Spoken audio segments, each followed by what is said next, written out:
Liam Payne's tragic death has taken a shocking turn as new evidence suggests it wasn't an accident, but sources claim someone deliberately pushed him from the balcony, contradicting the initial story of a fall.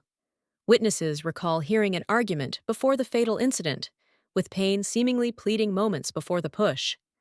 His sudden death has left fans devastated, while investigators are now treating it as a homicide, sparking a wave of questions about who was responsible for his untimely demise. Investigators in Buenos Aires are not yet ready to release Liam Payne's body to his family, awaiting further toxicology results, according to prosecutors. Payne's father, Jeff, traveled to Argentina, but was informed that additional tests were required to determine the cause of death.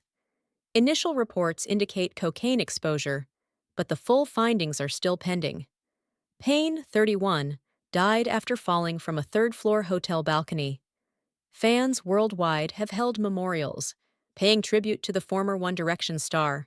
Test results shedding more light on the death of former One Direction singer Liam Payne. TMZ reports toxicology results show Payne had something called pink cocaine in his system when he died. That's a mix of cocaine and crack. He also had an Argentine version of methamphetamine. Police also found alcohol, various prescription medications in his room. Payne died earlier this month when he plunged off a third-floor balcony at his hotel in Buenos Aires. It's a cocktail of drugs, and that's what makes it really dangerous. It's not standardized, so you don't really know what you're getting. It has no cocaine in it per se, but it has a combination of other drugs. Some of the common ones include methamphetamine, which is a stimulant or upper, but also two hallucinogenic drugs like ketamine, famous for implicated in Matthew Perry's death, and of course, ecstasy or MDMA. Both of those, ketamine and MDMA, can make you see things when they're not there, or feel things. They're hallucinogenic, and ketamine in high doses can make you unconscious. Talk to me more about the makeup of pink cocaine. So you say you don't exactly know what's going to be in each batch. How much of a difference could there be depending on your geography or depending on simply which batch you get? A huge difference. There's a huge difference in price. There's a huge difference in the components.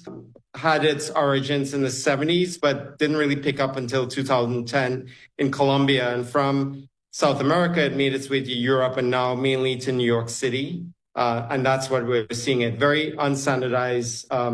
And I think the most concerning thing to a lot of substance abuse experts is that they've seen more introduction of more addictive drugs, like fentanyl. And if you have more fentanyl, of course, it's not only addictive, but very small amounts can instantly kill you.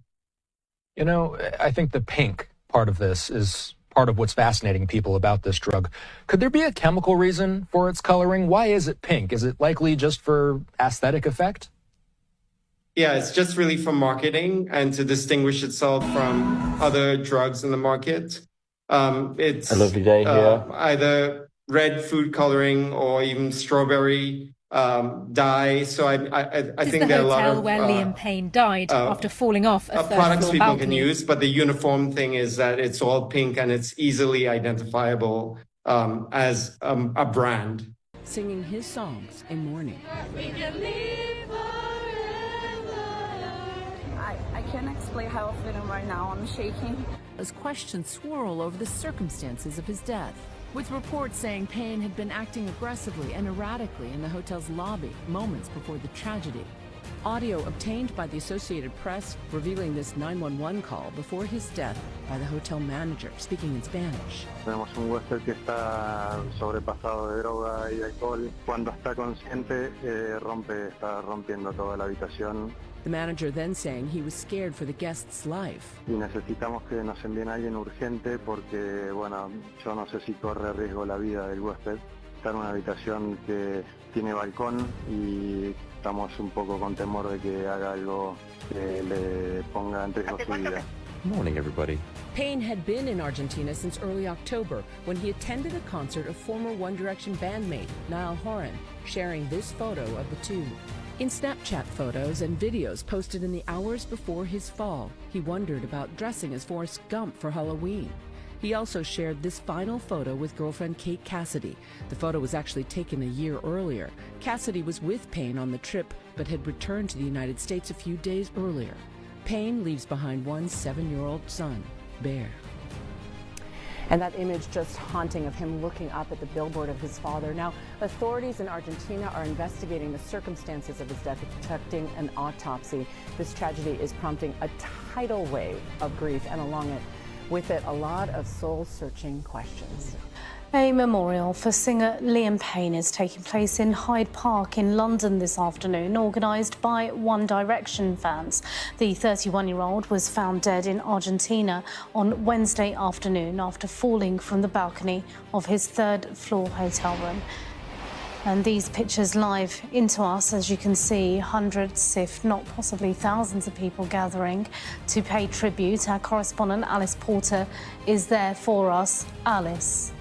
Devastating video showing Liam Payne comparing tattoos and talking with his fans outside his hotel just days before his tragic death. The One Direction star died after falling from the third floor of his hotel yesterday, leaving his fans in shock. Liam took time to make his fans' dream come true earlier in the week by posing for pictures, signing autographs and listening to their stories. One fan credited Liam with saving my life and grew emotional meeting his hero. It prompted Liam to give the man a hug before they compared matching arrow tattoos on their arm. In another clip, Liam sang in Spanish to a female fan after she asked him if he'd be listening to any of the locals' music. There was also a montage of the smiling pop star meeting and greeting supporters, some of who mirrored his smile while others broke down in tears. A 911 call was made by a frantic hotel manager requesting urgent assistance before Liam died. He was staying at the Hotel Casa Sur in the neighborhood of Palermo, where crowds of fans flocked to pay their respects as the news of the singer's death spread. Está en una habitación que tiene balcón y bueno, estamos un poco con temor de que haga algo que le ponga en riesgo su vida. What you see here is one of the last videos posted by Liam Payne right before he tragically died at the age of 31. Morning, everybody. Here's a little video of me. It's rude to put hats on the table. Sorry. Is it your hat? Yeah. Children. It's a lovely day here in Argentina. This is the breakfast table. I'm just eating an orange. Just enjoying coffee and breakfast, even though it's like 1 p.m. Literally, we sleep in every day until at least 12. We're such losers. No. No. Liam Payne's cause of death has been revealed. An early autopsy saying among Liam's 25 injuries, his severe head trauma alone was enough to kill the 31-year-old singer, who plummeted 3 stories from his hotel balcony on Wednesday in Buenos Aires. Y necesitamos que nos envíen a alguien urgente porque, bueno, yo no sé si corre riesgo la vida del huésped. Está en una habitación que tiene balcón y, bueno, estamos un poco con temor de que haga algo. Paramedics pronounced Liam dead at the scene.